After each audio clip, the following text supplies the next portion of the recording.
session now, and you'll be able to ask questions. But first we have Shabnam Nasimi, who's going to talk more about the UK.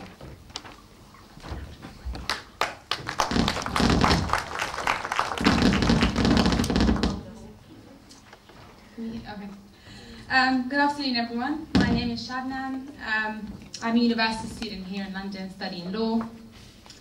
As an Afghan woman with a refugee past, I'm extremely grateful for the opportunities that were available for me when I first came here. I've been immensely lucky to have been brought up in such a democratic society where human rights is highly valued, and where I've been growing up with a society that has such amazing morals and values, and ones that I can use to help my fellow citizens and create a smoother transition for Afghan women in integrating into the British society. As you all know, during the last 3 decades of war, Afghanistan has been characterized as a failed state. Thousands of women have fled Afghanistan together with their families and children to find safety in other countries. And finding refuge in a foreign land is extremely frightful for many. Approximately 7 out of 10 of every Afghan in the UK live in London.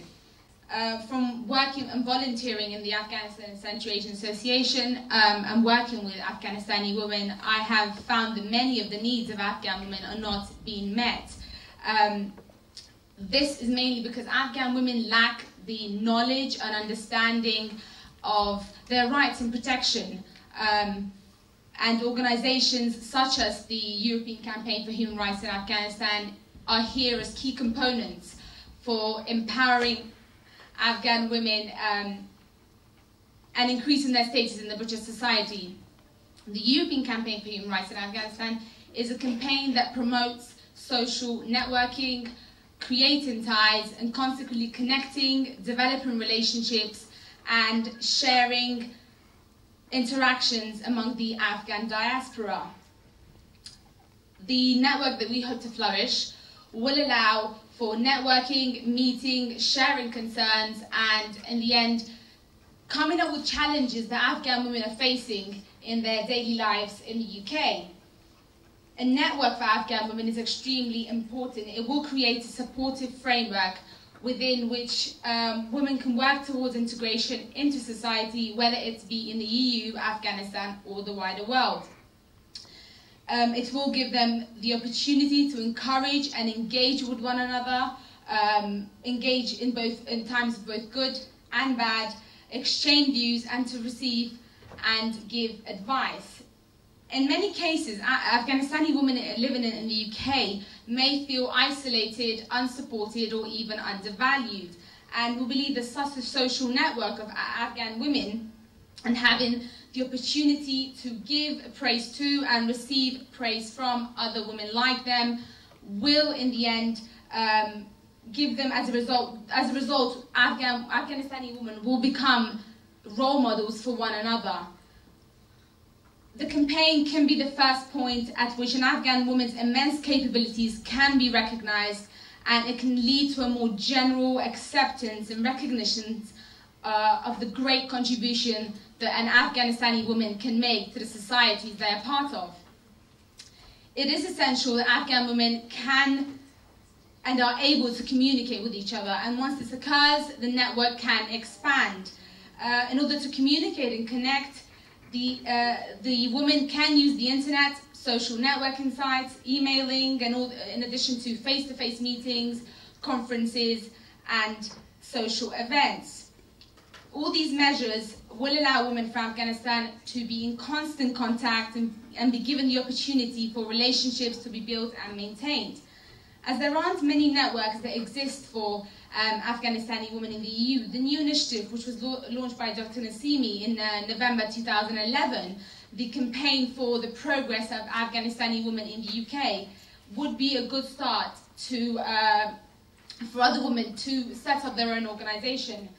Now, whilst networking is essential and will allow women to access support and friendship with regards to their everyday life, bringing up their children, living their daily lives and expressing opinions, in order to allow Afghan women to make a fuller contribution to society and to realise their full potential, it is important to build up awareness and advocate on behalf of the women.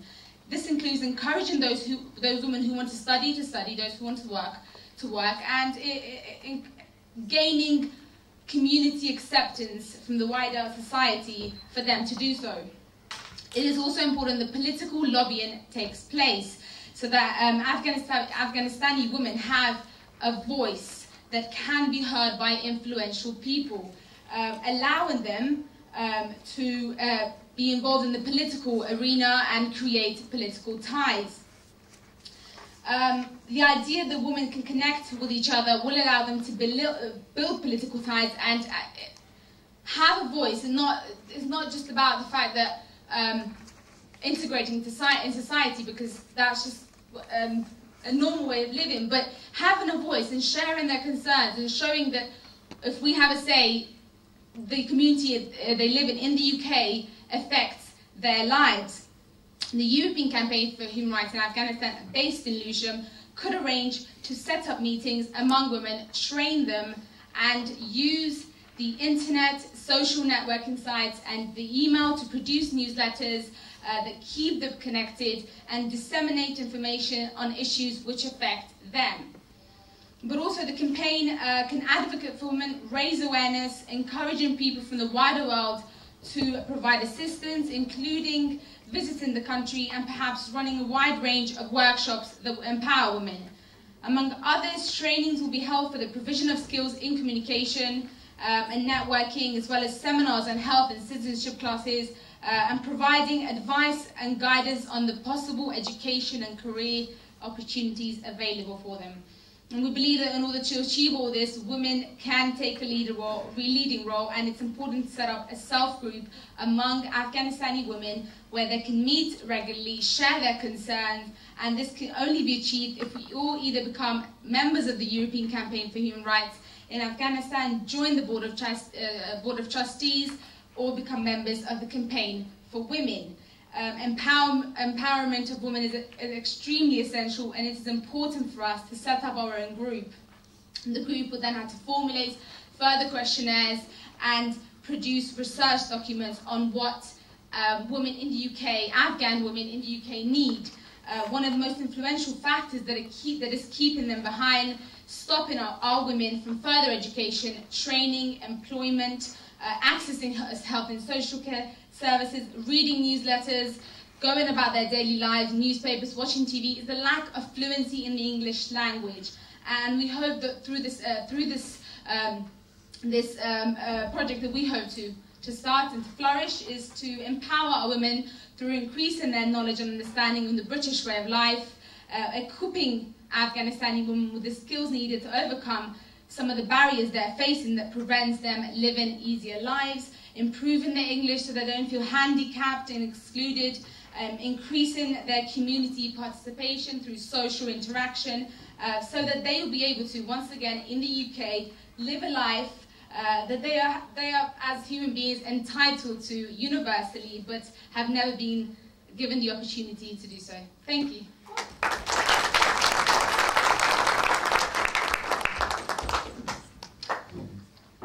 Thank you, Shabnam.